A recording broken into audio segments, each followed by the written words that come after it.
Olá, pessoal! Estamos aqui em mais um podcast. Hoje eu tenho o prazer de receber aqui no meu estúdio Kleber Mundim, que tem um currículo tão extenso em física e matemática, que eu vou pedir para ele se apresentar, falar um breve resumo da trajetória extensa acadêmica e de pesquisa dele, para a gente saber o bate-papo interessantíssimo que a gente vai ter hoje aqui. Bem-vindo, Kleber.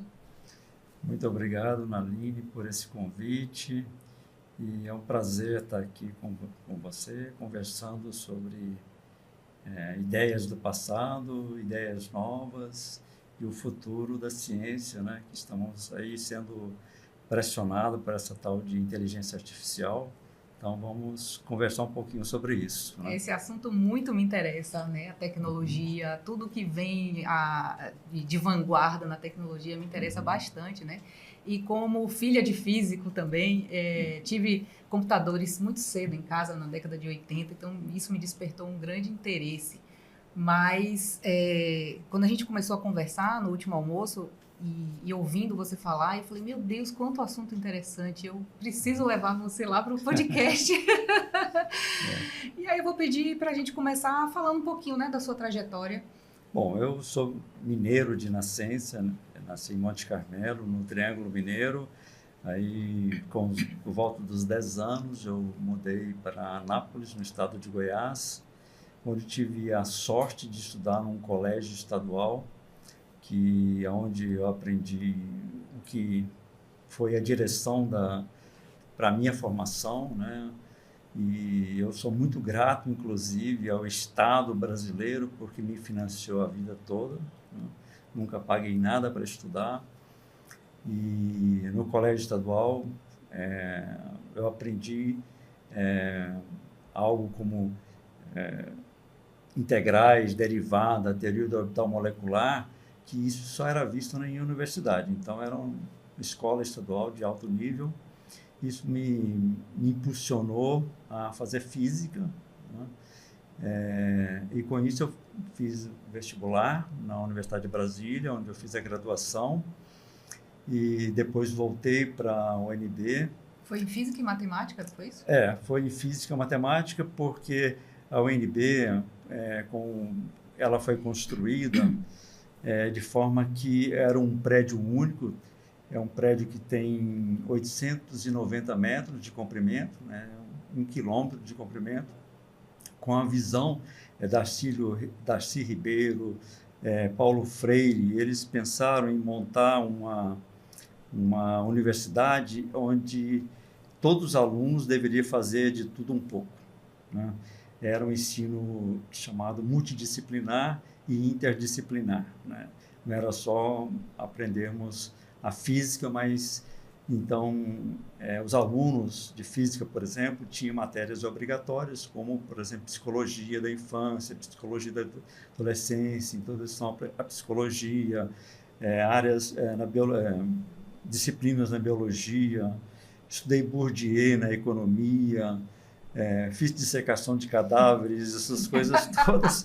Então, essa era o aprendizado, a forma do ensino na UNB, que eu percebo que foi muito bom no aspecto porque nós, com isso, aprendemos a correlacionar, né, a física com os fenômenos que eram vistos por outros pesquisadores de outras áreas, como medicina e psicologia, por exemplo, né?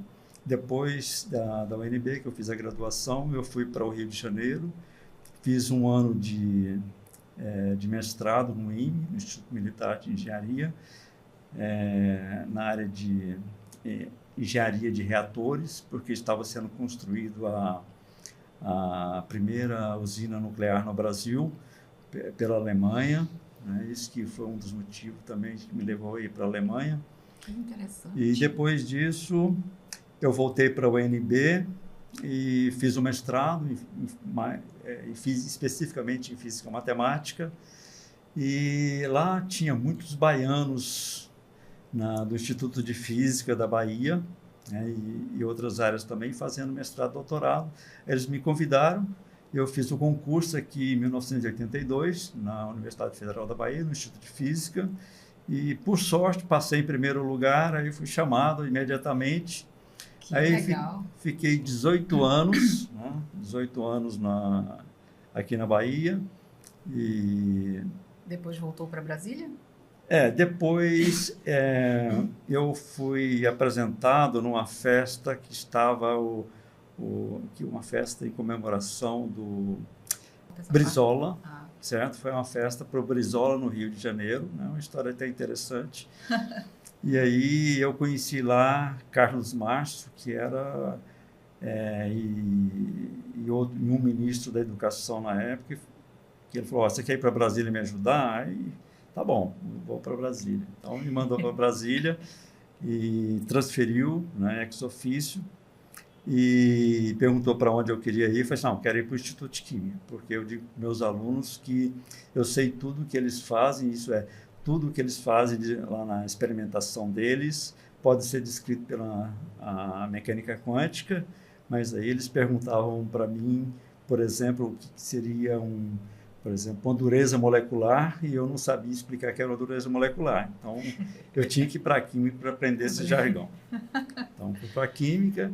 Aí, depois fiz o pós-doutorado nos Estados Unidos, voltei ao Brasil, aí fui para a Itália, passei um período na Itália também, como pesquisador sênior, e voltei para Brasília e me aposentei há pouco tempo atrás, e fui para uma cidade pequena, Anápolis, senti assim, um pouco uma pressão de não estar no meio acadêmico, né, rodeado de alunos. Está com saudade, né, da E sala de aula?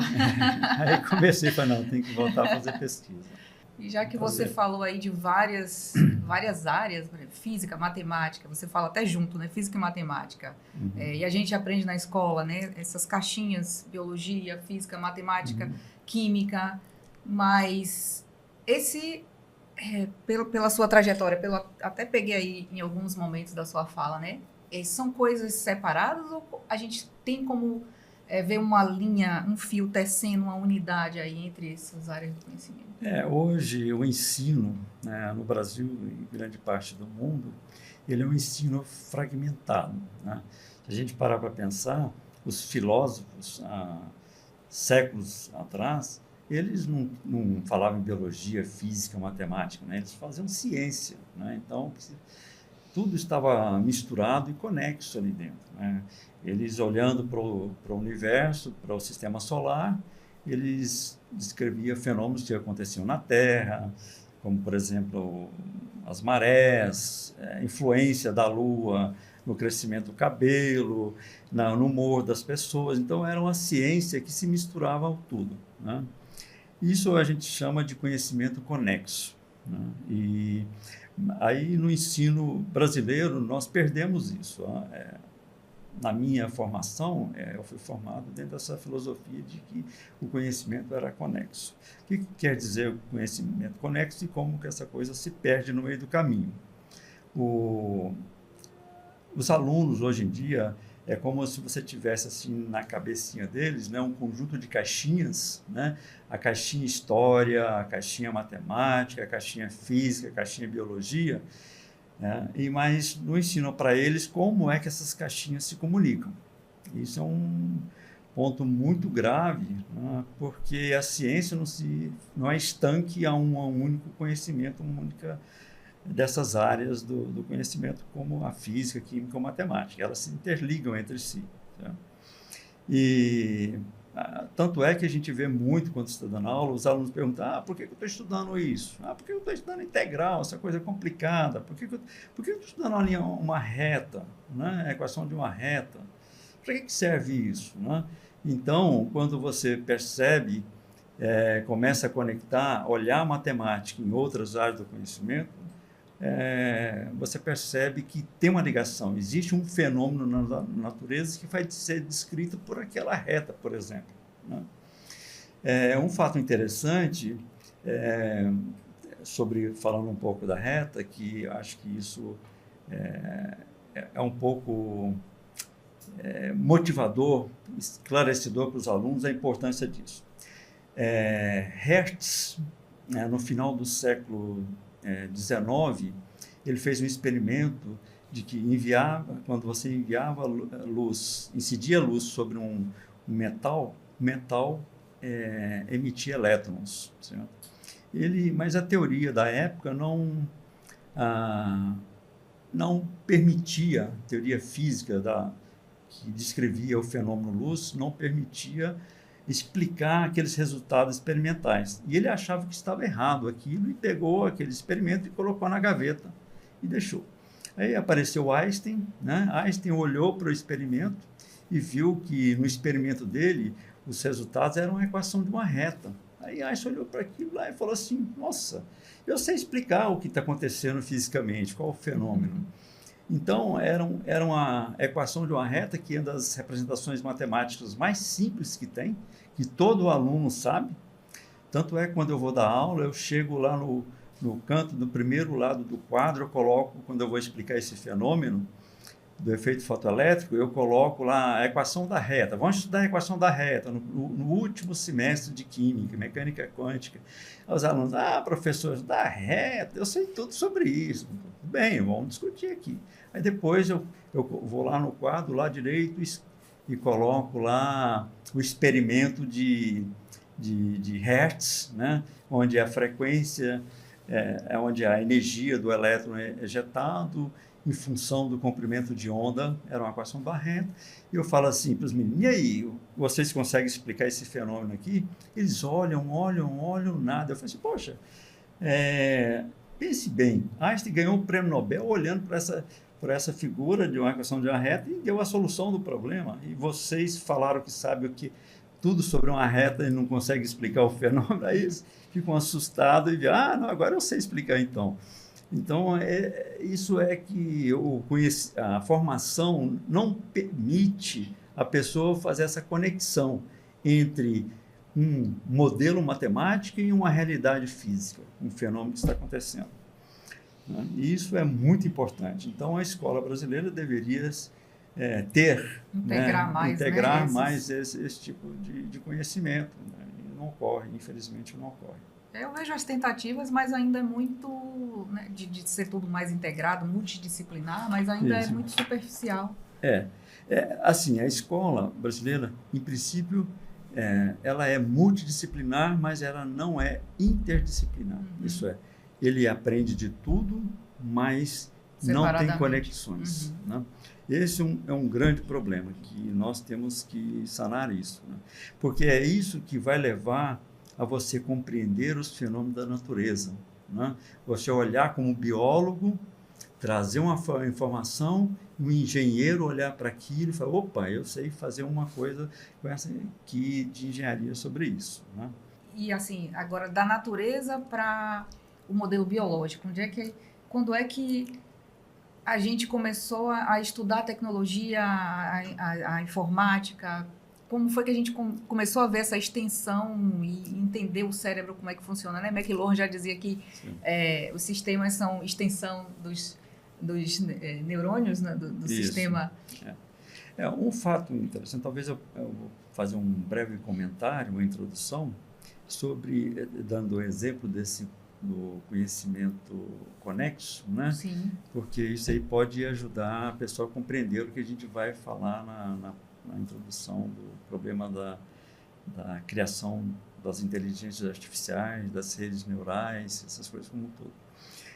O conhecimento conexo seria algo mais ou menos assim. Imagine que você tem um biólogo, vai lá e estuda um morcego, né? E vê que o morcego ele consegue se movimentar, né? E não bate em nenhuma parede, nenhuma árvore, em lugar nenhum, porque ele emite um som, né? E ele funciona como se fosse um radar. Ele emite um som, o som bate, reflete e volta até ele, e ele analisa a profundidade, o tamanho do objeto, tudo com esse fenômeno que é o radar. Aí, o que é a conectividade? Seria um engenheiro olhar para isso e falar assim, vou fazer um radar aqui para medir a velocidade dos carros e começar a multar muita gente, né? Esse que ocorre na prática, né? Mas você percebe que são áreas distintas. Sim. E a natureza está se expressando de forma aparentemente em contextos distintos, mas é a mesma coisa. É o mesmo fenômeno. São ondas que interagem com a matéria, né? E lá no caso do morcego, e ondas que interagem com o carro, que são exatamente o mesmo fenômeno descrito pelas mesmas leis da física. Então, do ponto de vista, assim, a sua pergunta, que a gente percebe é o seguinte: se a gente poderia olhar assim um diagrama, né, em que a física, a formação do físico é aquele que fica olhando para a natureza, né, vendo como que a natureza está resolvendo os problemas. Aí ele precisa de quantificar isso, né, generalizar isso, então ele tem que ter uma linguagem, e essa linguagem é a matemática. E aí ele cria os modelos matemáticos. E com isso, ele olha para a natureza, descreve o fenômeno, passa para uma linguagem que independe do indivíduo, de quem está analisando, né, aquele fenômeno, e depois vão para as áreas de aplicação.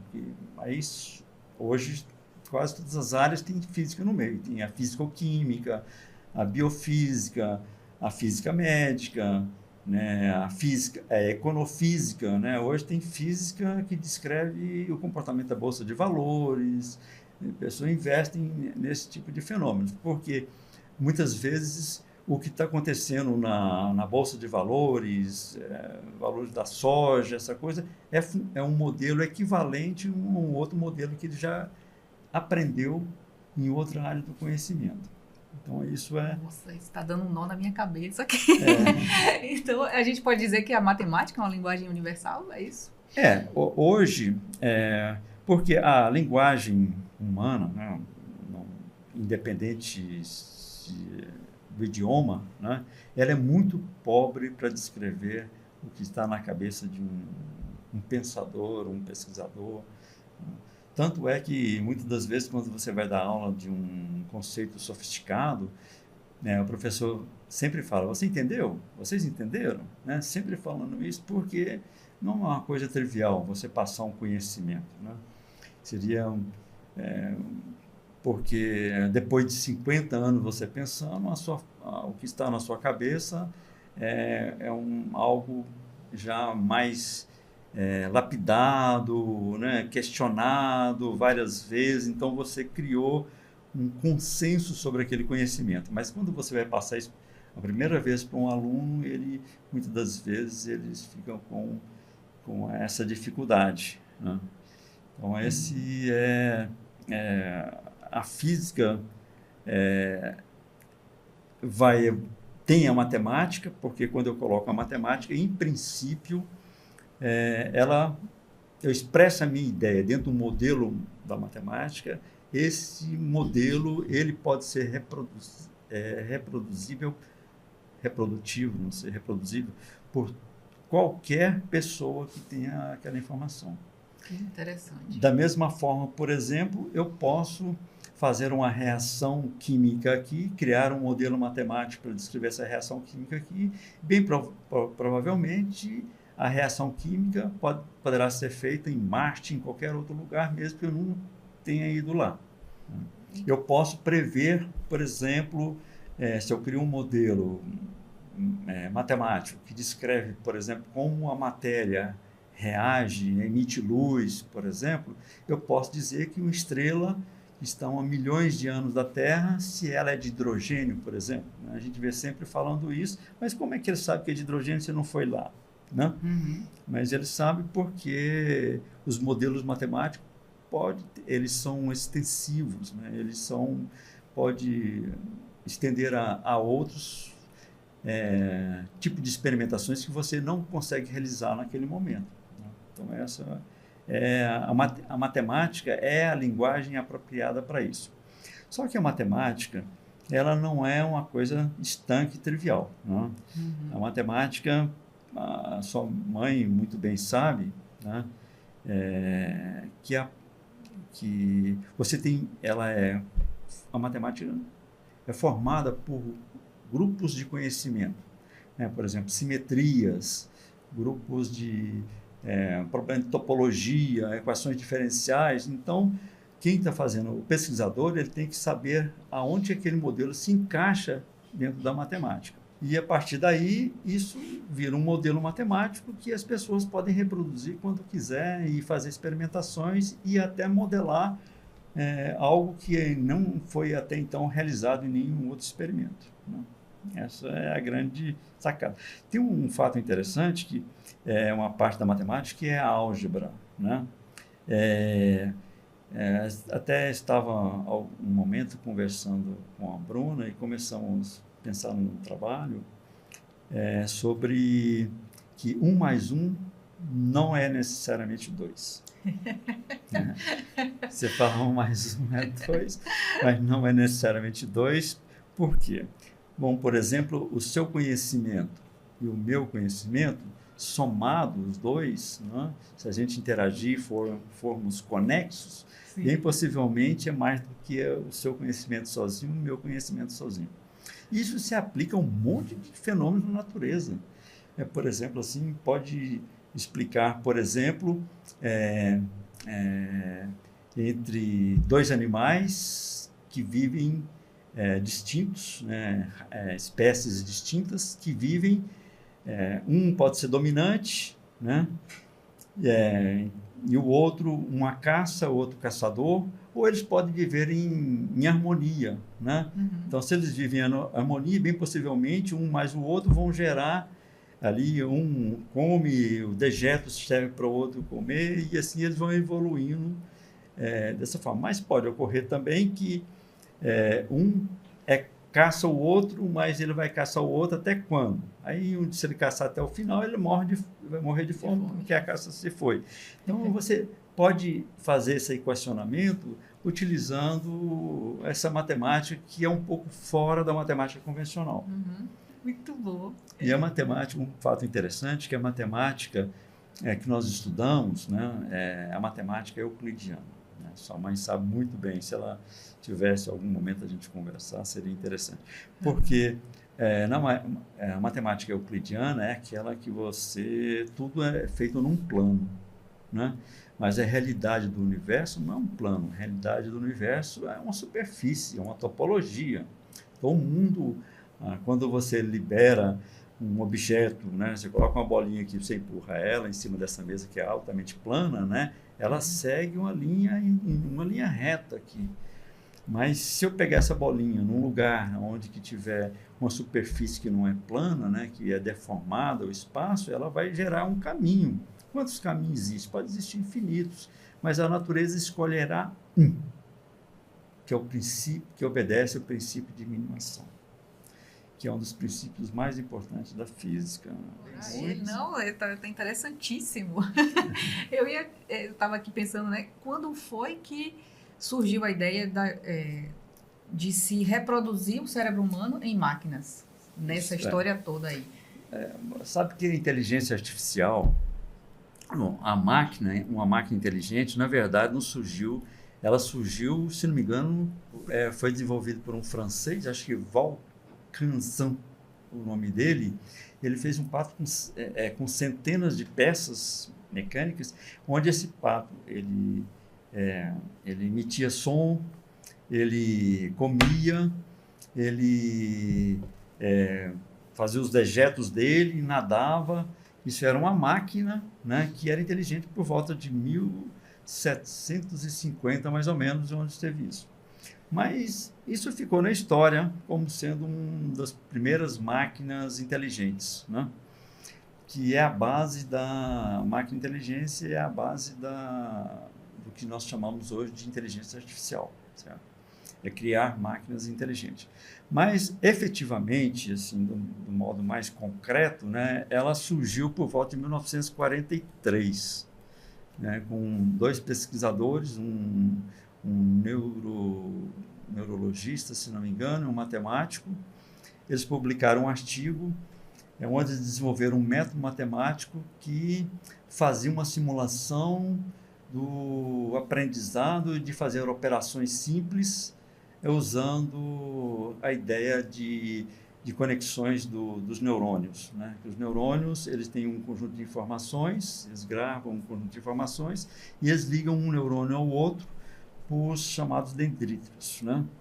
E onde essa comunicação entre um neurônio que tem uma informação e outro neurônio que tem outra informação, elas são dadas como peso. Depois eu posso explicar um pouquinho como é que isso foi a ideia deles de criar uma rede neural, inicialmente, né? É o surgimento aí, né? Que é o surgimento a base das inteligências artificiais, né?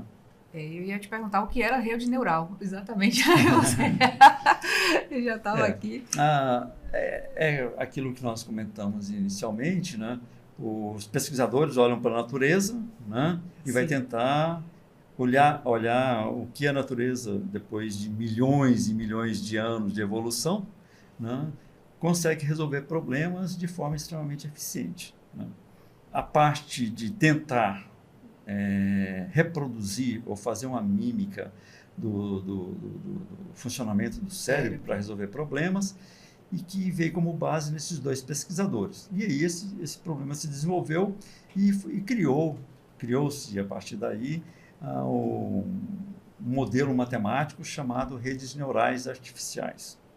Como é que funcionam essas redes neurais artificiais? Elas funcionam de forma muito equivalente para que o funcionamento dos neurônios no cérebro do ser humano. Uma diferença básica nisso é que um cérebro ele gasta da ordem de 20 watts, né, para executar, que não é nada, né? É praticamente nada. É praticamente uma lâmpada dessa aqui tem muitas vezes mais do que isso, e uma rede neural, uma inteligência artificial hoje, você precisa de megawatts de energia para você fazer ela funcionar. Então, isso é um problema à parte. Mas, como é que funciona? Vamos pensar mais ou menos como a criança aprende. Se você colocar um leão, um filhote de leão e um filhote de gato, né, na frente da criança, ela vai testando, né? Vai testando, aí encosta em encosta outra vez, que eles são similares a quatro patas, são a mesma aparência, mesmo tamanho. Aí ele começa a perceber que, com a evolução, o gato pode ser tocado, o outro vai ser mais agressivo. Aí, essa formação, como é que ela se dá no cérebro, né? Assim, de acordo com esses pesquisadores, né?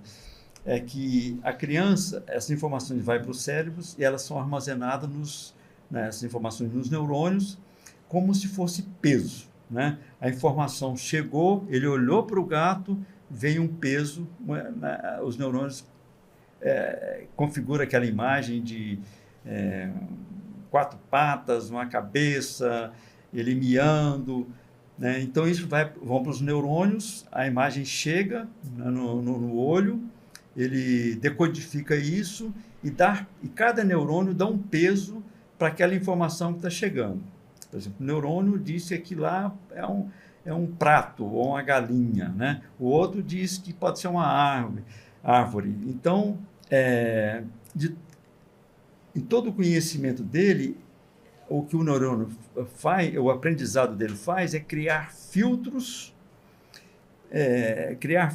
para que, quando a informação entrar no olho dele, esse filtro, esses pesos de probabilidade de ser isso ou aquilo, o mais provável que seja gato. Né? E ele consegue, assim, distinguir um animal do outro, e esse é o aprendizado. Dessa mesma forma, funcionam as redes neurais artificiais. As redes neurais artificiais, elas funcionam o seguinte: vamos imaginar, por exemplo, que eu quero desenvolver uma inteligência artificial que eu possa, uma rede neural que possa reconhecer câncer de pele via um celular, câmera de um celular. Como que eu faço isso? Eu vou pegar um conjunto de informações, né, equivalentes lá ao do leão e do gatinho, quem são essas informações? Essas informações são imagens, são lesões cutâneas, ou pintas, ou o que for, assim, um jargão mais simples.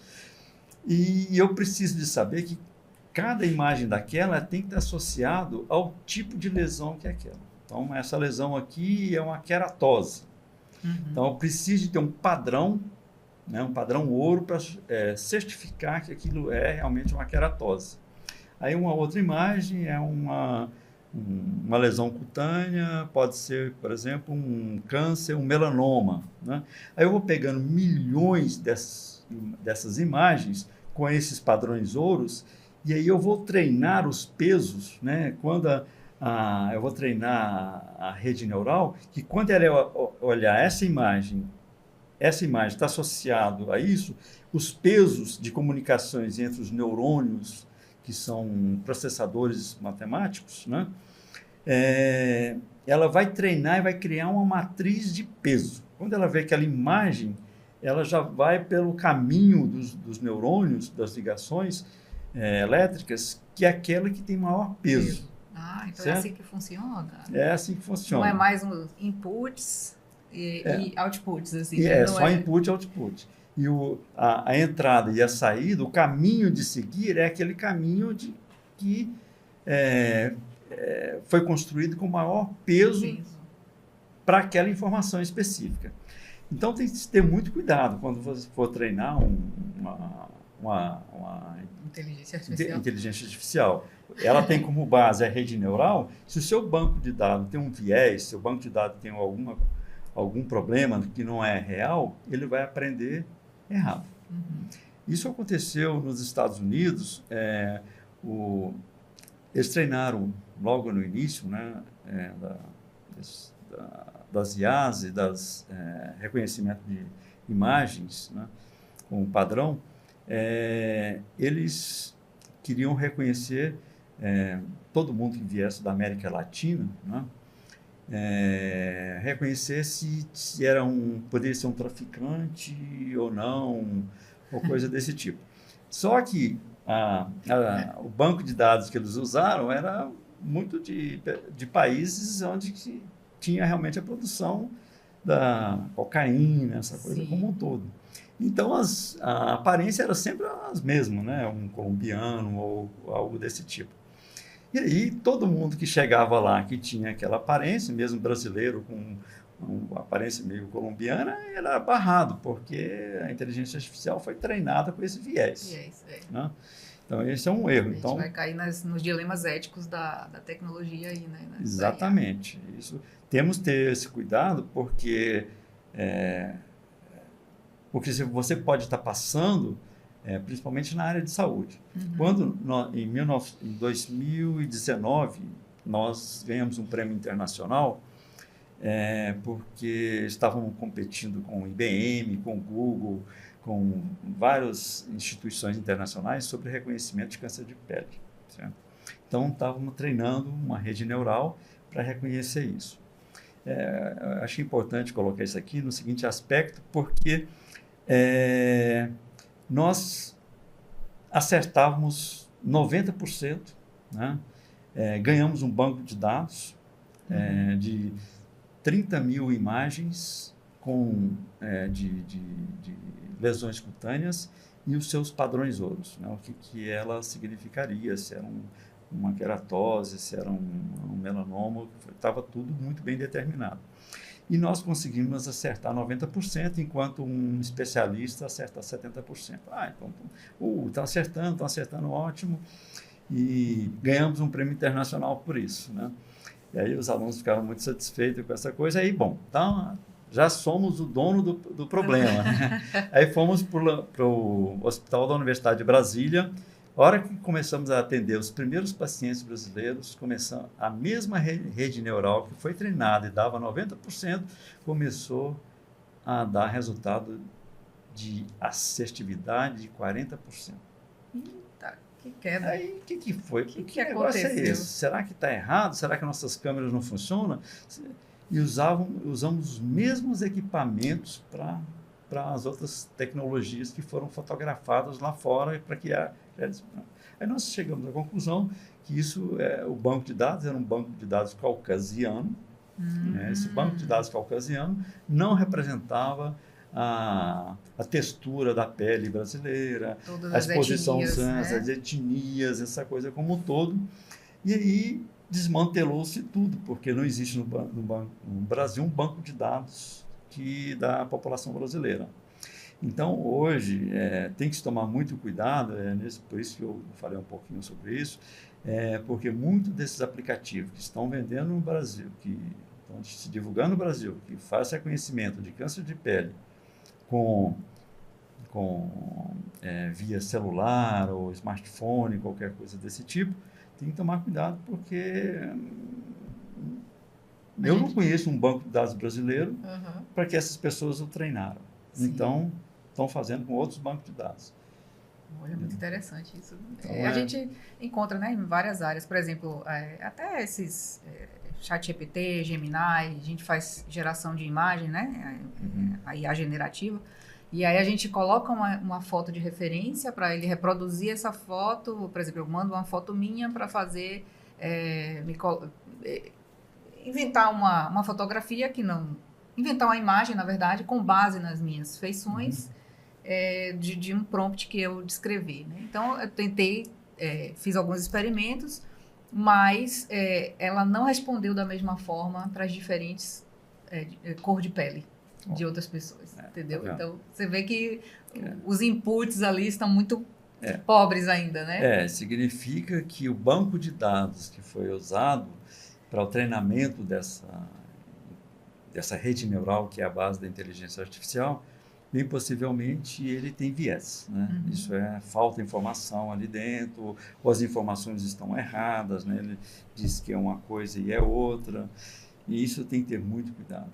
Então, do ponto de vista, assim, a gente vê o lado positivo, mas também tem que ver o lado negativo de tudo isso, né? Então, as redes neurais, quando ultrapassam, né, modelos matemáticos, sai disso aí, a gente chama de inteligência artificial. Seria mais ou menos isso? Isso. A inteligência artificial é como se fosse uma caixa grande, né? E essa caixa grande, ela precisa de funcionar, né? E a base para uma caixa grande dessa funcionar por exemplo, uma outra subcaixa que é chamado Machine Learning, né? Que seria você ensinar uma máquina para tornar essa coisa mais rápida, mais efetiva, né? Com maior eficiência, né?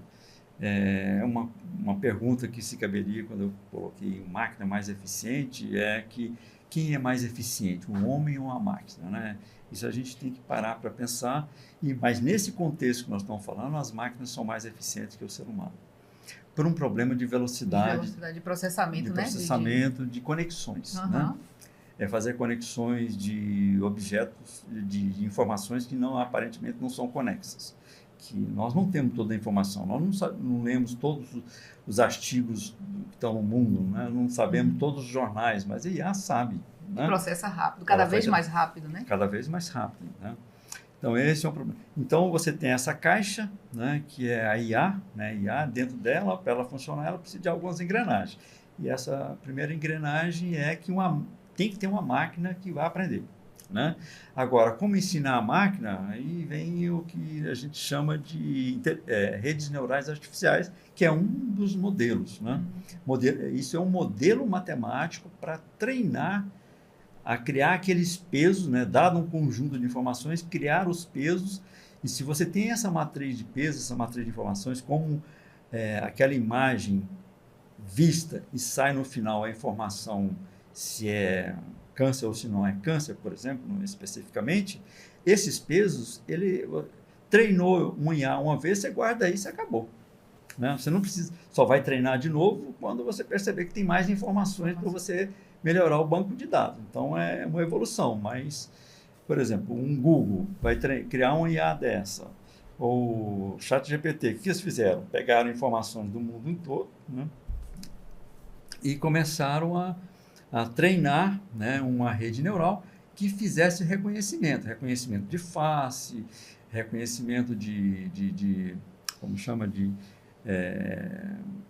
textura, de imagem, de cor, de formas, né? E isso gerou o que nós conhecemos de IA, de inteligência artificial, né? Então, a inteligência artificial, ela é algo maior do que como se tivesse um conjunto de engrenagem para falar que é uma inteligência artificial, né? Eu preciso de ter um modelo matemático por trás para fazer essa coisa girar. É isso que diferencia a IA simples de uma IA cognitiva. Isso, é. A IA cognitiva, ela ainda não, não se fala em IA cognitiva dentro do conceito real de cognição, né, que nós conhecemos. Mas a IA, no sentido de cognitiva, ela é mais do que... Porque a IA estrita, ela é focada num problema, né? Ela tem um conjunto de regras, você ensinou ela a fazer aquelas operações, ela vai fazer aquela operação. Agora, uma IA cognitiva, ela é um pouco mais complexa, né? Ela busca, por exemplo, simular processos, né, do pensamento humano, né? E o pensamento humano é algo complexo, né? Ela lida, por exemplo, com dados que não são estruturados, né? Isso não está tudo certinho. Isso aqui é quadrado, isso aqui é cor, isso aqui as informações que chegam a ela são misturadas. Então, ela tem que ter uma linguagem, ela tem que entender as gírias humanas, né? Ela não é um conceito estruturado, né? Tem que ter um sarcasmo, né? As imagens podem chegar para ela, podem ser borradas, ela tem que entender e recuperar aquela imagem. Então, ela vai recuperar como? Ela tem que ter um padrão de como fazer isso. Então, nós estamos chegando nessa ideia de cognição, né? Cognição dentro desse conceito ainda meio pobre, mas ela chegará a ser um dia que eu vou ensinar a tabela de multiplicar do 3 e ela vai aprender a fazer a multiplicação, a tabela de multiplicação do 5. Eu já ia perguntar se a gente está perto ou longe, né, dessa autonomia das máquinas nesse sentido. Isso envolve muita informação, muito processamento, e eu acho que essas coisas elas será uma mudança de paradigma para chegar numa IA desse tipo, o computador quântico, porque hoje um computador, a gente pegar um laptop, um pequeno computador desse, tem algumas megabytes, gigabytes de memória, né? Enquanto que um computador quântico com 100 bytes, ele consegue resolver todos os problemas da Terra em poucos segundos, né? Todas as questões que forem colocadas, ele conseguirá resolver. Então, a IA, para fazer um processamento, para chegar nesse nível, ela tem que fazer uma conectividade muito grande, né? Ela tem que ter a liberdade dela própria, começar a tomar decisões. E, bem provavelmente, ela vai ter uma conexão com outra, vai ter um aprendizado, e, bem possivelmente, ela criará uma linguagem diferente da nossa linguagem, para se comunicar e aprender. Bem possivelmente. Isso é um fato que ela vai poder se expressar e criar uma nova lógica de pensar, uma nova lógica de se reproduzir o conhecimento e gerar novos conhecimentos a partir daquilo que ela tem, né? Isso seria a ideia da IA cognitiva, né? Uma sociedade das máquinas. Você vê esse futuro assim com otimismo ou pessimismo? É risco ou é inevitável? Eu vejo com certo otimismo e com medo. Qual é o meu medo principal? Mais básico de todos. É que se você chegar para um aluno, uma criança, e falar assim, olha, você consegue extrair raiz quadrada de 2? Ele vai pegar a calculadora, o celular, o que for, vai lá, extrai a raiz, aperta o botão e extrai a raiz. Mas ele não sabe como é o processo matemático, o método matemático para extrair raiz quadrada. E se isso acontecer, isso vai ser arrasador no aspecto do conhecimento. As pessoas vão estar sempre pedindo a IA para responder, sempre pedindo a IA para fazer alguma coisa e nunca vai aprender a fazer aquilo. Então, esse é um problema grave, né? aonde que tem que ser ensinado isso? Nas escolas básicas. Mas as nossas escolas básicas não ensinam isso, né? Não existe uma disciplina específica. Certo, uma escola particular ou outra, mas isso não pode ser só de escola particular, isso tem que ser do Estado, né? O Estado tem que agir e criar essas disciplinas como sendo obrigatória para inserção e mostrar para ele uma coisa ou outra, né? Que ele não pode só usar a IA para responder as perguntas dele, ele tem que saber fazer responder o mesmo problema, ele sozinho criar saídas, porque a inventividade, a evolução só ocorrerá assim, né? Aprender a pensar, né? Tem que aprender a pensar. Está todo mundo com preguiça já? Com o chat GPT, já não quer mais pensar mais nada? Eu sou um que já estou com muita preguiça. Mas eu digo, os meus ex-alunos falam, Cleber, mas você fala essa coisa toda, mas você fica o dia inteiro aí no chat GPT. Eu falei, não, é que eu já tenho 50 anos de pensando no problema. Então, agora eu posso folgar um pouquinho e dialogar com a máquina um pouquinho. Com a máquina. Veja que a gente começou falando de física, matemática, biologia, educação, escola, natureza, ciência, agora tecnologia, inteligência artificial, foi um percurso aí, né? E no final está tudo conectado, não é isso? Tudo conectado. Realmente o conhecimento ele é conexo, né? Nós perdemos um pouco isso, né, como a gente comentou no início, de como fazer essas conexões. Mas é um desafio, né? Como é que a gente pode pensar soluções para a gente ter novas formas de aprender isso de forma interdisciplinar, né? Como você trouxe. Primeiro, eu pensaria que você tem que aumentar o tempo do aluno em sala de aula, né? E dar a ele condições, não só aquelas condições que estão nos livros convencionais, né? Você precisaria de pegar por um aluno, né, encher a mão de feijão, jogar em cima da mesa e pedir para ele dizer quantos grãos de feijão tem aqui em cima da mesa. Eles precisam de aprender isso. Ele não vai falar que tem mas não vai falar que tem 1 milhão. Ele precisa de ter essa noção. E esses conceitos foram perdidos na formação do indivíduo, né? Então, o indivíduo não tem noção. Tanto é que você chega lá para um aluno de final de curso de Química Quântica, né, final de curso de Química, que é a disciplina Química Quântica. Eu peço para eles calcular a massa do elétron, eles acham 10 elevado a 23 quilogramas. Eu falei, poxa, 10 elevado a 23 quilogramas é o quê? É massa de quase sistema solar, coisa desse tipo. E aí ele fala, não, professor, é que eu coloquei, em vez de eu colocar 10, deveria ter colocado 10 elevado a menos 20 alguma coisa, e ele colocou 10 a 20 alguma coisa, acima, positivo. Mas ele não poderia falar isso, porque ele perdeu o senso crítico de avaliar aquele número. Então, isso é uma coisa que se perdeu na escola. Isso é, você tem que ter o senso crítico de olhar um problema e, sem resolver, ter mais ou menos a possível solução daquilo e os caminhos que você vai enfrentar. Isso é um aprendizado, né? Isso não cresce só com a pessoa. A pessoa tem que ser guiada a enxergar esse tipo de coisa. A outra é aquele do início da conversa, que eu penso que ter mais conectividade entre o conhecimento que ele aprende, né? Por que eu estou fazendo história, né? Existe alguma correlação da física com a história? Uma vez, eu fazendo uma prova de vestibular, eu coloquei um quadro de Domenico, que foi um pintor italiano, de 1700 e pouco, onde ele está, São João Batista, né? E o menino Jesus no colo, ele está dentro do rio, né? E com um cajado enfiado na água.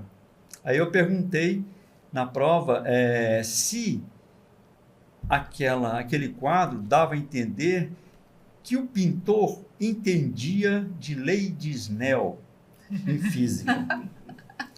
Aí 90% dos alunos não acertaram. Mas era muito simples, porque a hora que você coloca um copo, você pega um copo com água e coloca uma caneta, um lápis aqui, você vai ver que o lápis não está reto, ele é quebrado aqui dentro por problema de difração. E lá o pintor fez reto, não fez dentro da água, ele não fez a quebrada. Então era bem provável que ele não tinha conhecimento. Então você percebe que conhecimento da física dá para você ter uma noção se naquela época, né, um pouco pobre, mas dá para ter uma noção naquela época se as pessoas que pintavam essas coisas, pintores ou qualquer historiador, o que for, tinha conhecimento das leis da física, que são extremamente importantes. Então, essas conexões, elas se perdem no meio do caminho. Mas elas não quer dizer que... Eu penso que uma pessoa... tem pessoas que nascem com uma habilidade maior ou menor de perceber isso, mas isso pode ser ensinado. Isso tem que ser ensinado, essa conexão. Meu pai já contou a história da gravidade, que ele me ensinou com 2 anos. Não. Eu tropecei, bati a cabeça, aí saí reclamando, droga de gravidade. Aí quando você aprendeu isso, você poderia pensar, poxa, será que existe uma forma de fazer uma antigravidade, né? A força da natureza, né? Porque a natureza ela joga duro, né?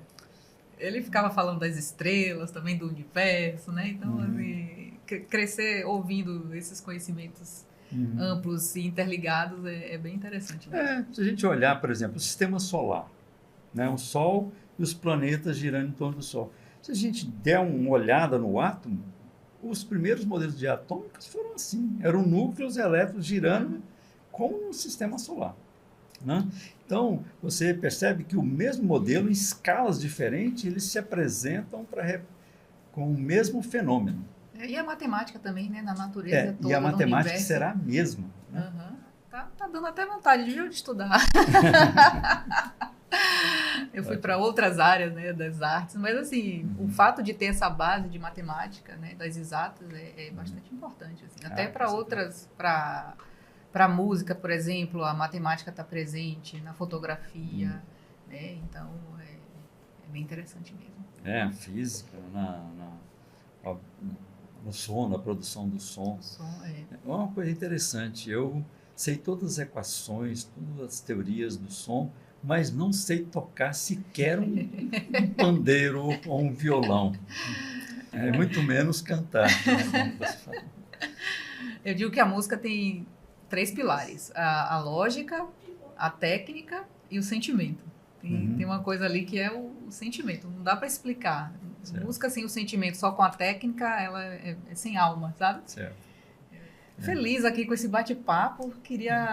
Estamos chegando ao final. Queria agradecer imensamente e queria convidar para novas rodadas aqui de bate-papo. A gente pode escolher novos assuntos aí para aprofundar, porque não dá para dar conta de tudo em 50 minutos, não é isso? Com certeza. Esse tipo de problema é interessante quando você monta uma mesa, né, com diferentes opiniões, né? Divergentes, né? Contrárias, algumas similares, aí você vai ouvir de tudo. Esse debate é muito importante, é extremamente criativo e produtivo, e é aí que gera novos conhecimentos. Porque muitas das vezes a gente enxerga o que eu falei aqui, obviamente existirão várias pessoas que vão criticar esse tipo de pensamento, mas, como eu digo para os meninos, uma coisa tem mais ou menos 3 estágios na vida de um professor, um pesquisador, coisa assim.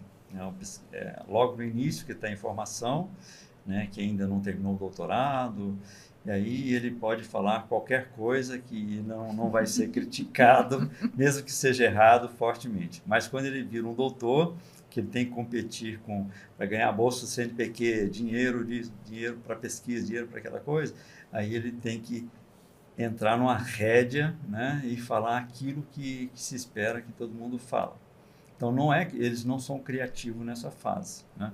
Aí chega uma outra fase, que é a minha, que já aposentei, não dependo mais de CNPq, não dependo mais de ninguém.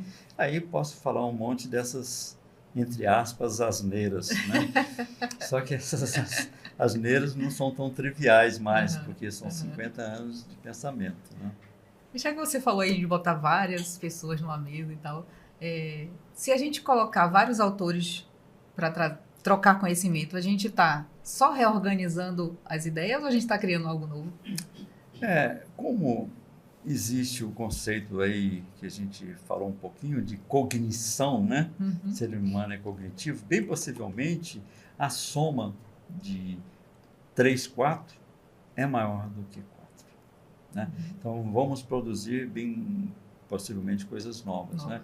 É certo se as pessoas foram, vamos se dizer aqui, não sei se é a boa palavra, mas mais radicais, tem um pensamento imutável, que não faz parte da ciência, pode ter uma certa dificuldade. Mas, caso contrário, eu penso que será crescente. É isso, eu queria encerrar aqui, mas assim, eu vou deixar a última palavra com o Kleber. Queria que ele pensasse aí no coração dele e deixasse uma mensagem aí para todo mundo que está assistindo sobre tudo estar conectado. Uma última explicação para a gente se despedir. Eu acho que uma mensagem boa para os estudantes, para as crianças, né, e para os gestores, os educadores, né? Os educadores, os gestores das secretarias de educação, principalmente, né, que pense que o ensino, né, a gente não pode perder milhares de anos de conhecimento do ensino e simplesmente trocar por uma coisa que seja mais rápida, aquela coisa assim.